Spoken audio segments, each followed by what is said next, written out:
Professor के Agarwal, south Asian university से। Professor के अग्रवाल, स्वागत है आपका इस प्रोग्राम में। धन्यवाद संगीता जी। प्रोफेसर अग्रवाल, कल हमने आपका एक प्रोग्राम देखा जो कल आपने लॉन्च किया है, साउथ एशियन यूनिवर्सिटी। और जैसा कि हम लोग सब जानते हैं कि बहुत सारी यूनिवर्सिटीज़ हैं यहाँ दिल्ली में और बहुत सारी जगह, लेकिन इस यूनिवर्सिटी के बारे में हम जानना चाहेंगे। कुछ लोगों को शायद नहीं पता हो ये कैसी यूनिवर्सिटी है और यहाँ कैसे कैसे प्रोग्राम्स हैं।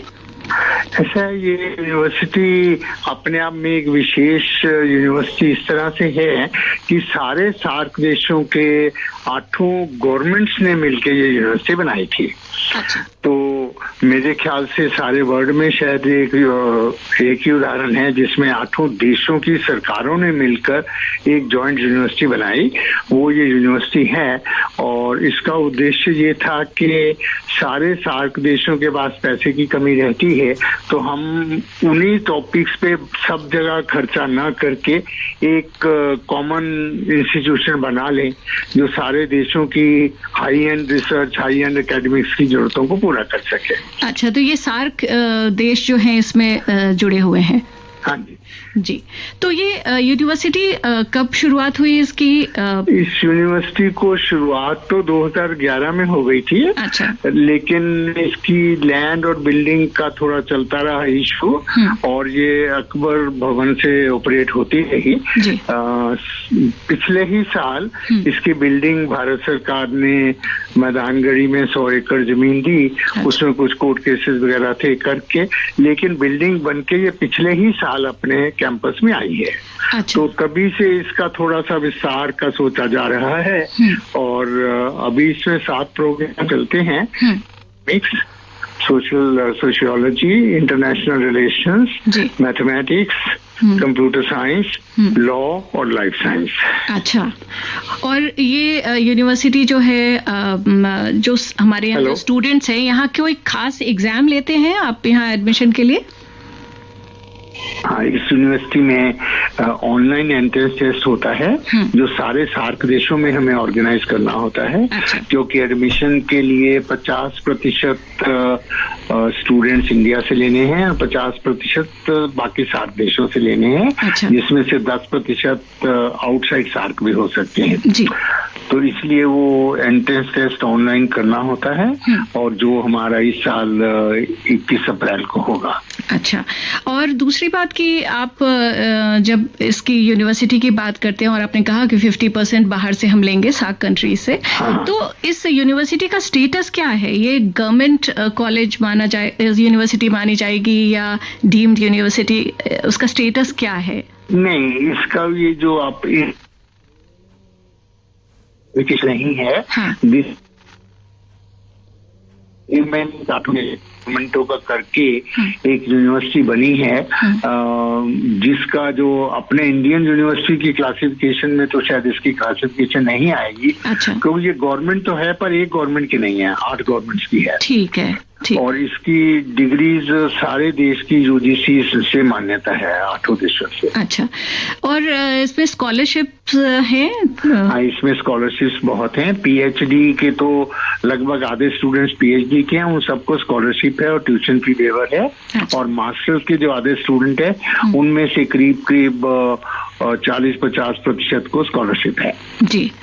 और आप मतलब मैंने देखा यूनिवर्सिटी के प्रॉस्पेक्टस में, तो सार्क कंट्रीज में इसकी जो सारी ये जो 8 जो कंट्रीज हैं, इसमें इनकी डिग्रीज रिकॉग्नाइज होगी। मतलब यहाँ से अगर आप पढ़ाई करते हैं तो वहाँ आपके जॉब अपॉर्चुनिटीज भी होंगी। हाँ जी, वो मच बेटर हो जाती हैं क्योंकि सारे देशों के आपकी ओपनिंग है। जैसे कोई बच्चा बांग्लादेश से समझो यहाँ पढ़ने आया, उसके बाद वो यहाँ रुकना चाहता है तो भी ठीक है, अपने देश में जाना चाहता है तो भी ठीक है, डिग्रीज आर रिकॉग्नाइज्ड। अच्छा।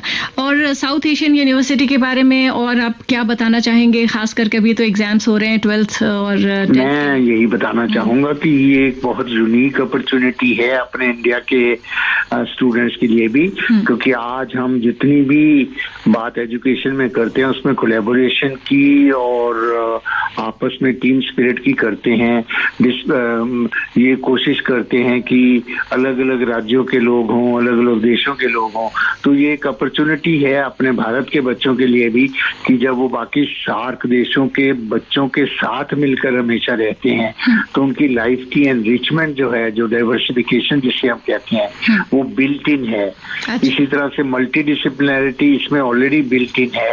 इसमें कोई साइंस का फोकस नहीं, इंजीनियरिंग का फोकस नहीं, आर्ट्स का फोकस नहीं, सबका एक मिश्रण करके जो सार्क देशों की प्रॉब्लम सॉल्व कर सकते हैं उस तरफ ध्यान है।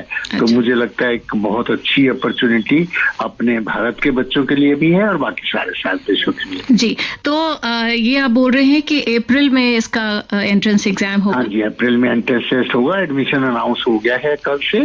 31 मार्च लास्ट डेट है अप्लाई करने की। ठीक है, तो बहुत बहुत धन्यवाद प्रोफेसर के अग्रवाल।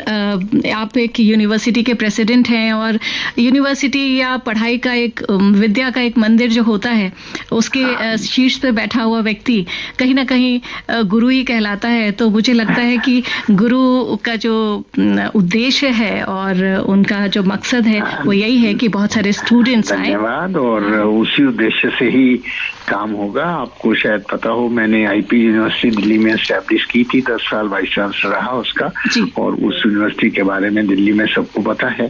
तो उसी भावना को लेकर आगे इस यूनिवर्सिटी को विकसित करेगा। बहुत बढ़िया, बहुत बहुत धन्यवाद और बहुत बहुत शुभकामनाएं आपकी यूनिवर्सिटी के लिए। और हमारी तरफ से ये इसीलिए हमने बात की कि ज्यादा से ज्यादा लोगों को पता लग सके आपके यूनिवर्सिटी के बारे में। कभी भी आप बात करना चाहें, मोस्ट वेलकम, क्योंकि बच्चों तक पहुंचना ही हमारा भी उद्देश्य है, आपका। बहुत बहुत धन्यवाद हमसे बात करने के लिए। आकाशवाणी रेनबो। धन्यवाद। नमस्कार।